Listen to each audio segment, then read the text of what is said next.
বন্ধুরা, আপনারা দেখছেন রাজকুমারী কুকিং হাউস। রাজকুমারী কুকিং হাউসে আজকে স্পেশাল ডিশ হলো chicken egg roll. Chicken egg roll করতে আমি নিয়েছিলাম ময়দা, আটা, তার মধ্যে সাদা তেল নিয়ে ময়ান দিয়ে সামান্য নুন দিয়ে বেশ ভালোভাবে নেড়ে চেড়ে জল ঢেলে মাখিয়ে নিতে হবে। মাখিয়ে নেওয়ার পরে আমি 10 মিনিট এটা রেস্টে রাখবো। 10 মিনিট পরে আমি লেচিগুলো কেটে নিয়েছিলাম।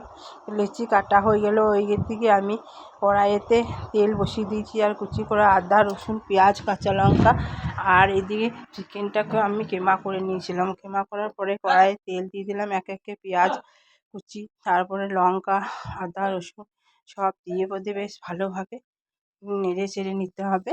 যখনই একটু নরম হয়ে আসবে তখনই আমি চিকেন যে কিমা করে রেখেছিলাম সেই চিকেনের কিমাটাও দিয়ে দেবো। দেওয়ার পরে বেশ ভালোভাবে নেড়ে চেড়ে উল্টে পাল্টে নিতে হবে। বেশ ভালোভাবে ভাজা হয়ে গেলে পরিমাণ মতন হলুদ এবং নুন দিয়ে দিতে হবে। হলুদ নুন দেওয়ার পরে আবার ভালোভাবে নেড়ে চেড়ে নিয়ে বেশ ভালোভাবে ভেজে নিতে হবে। মশলা দিয়ে দিতে হবে, সামান্য পরিমাণে মশলা দেওয়া হয়ে গেল।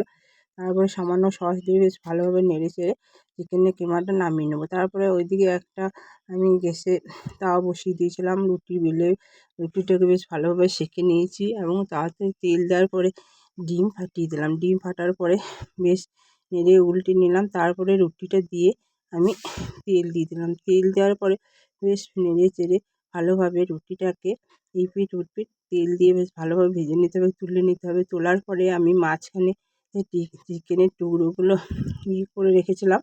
চিকেনের টুকরোগুলো দেওয়ার পরে সস দিয়ে দিলাম। সস দিয়ে বেশ ভালোভাবে আমি কিন্তু এখানে কোনো রকম পেঁয়াজ কুচি বা শসা কুচি এসব ব্যবহার করব না, গাজর কুচি ব্যবহার করব না। নর্মাল সহজ পদ্ধতিতে এগ চিকেন রোল এইভাবে বানিয়ে নেবেন, দেখবেন কত সুন্দর খেতে লাগবে। সহজ পদ্ধতিতে বাচ্চারাও খেতে ভালোবাসে এবং বড়রাও ভালোবাসবে।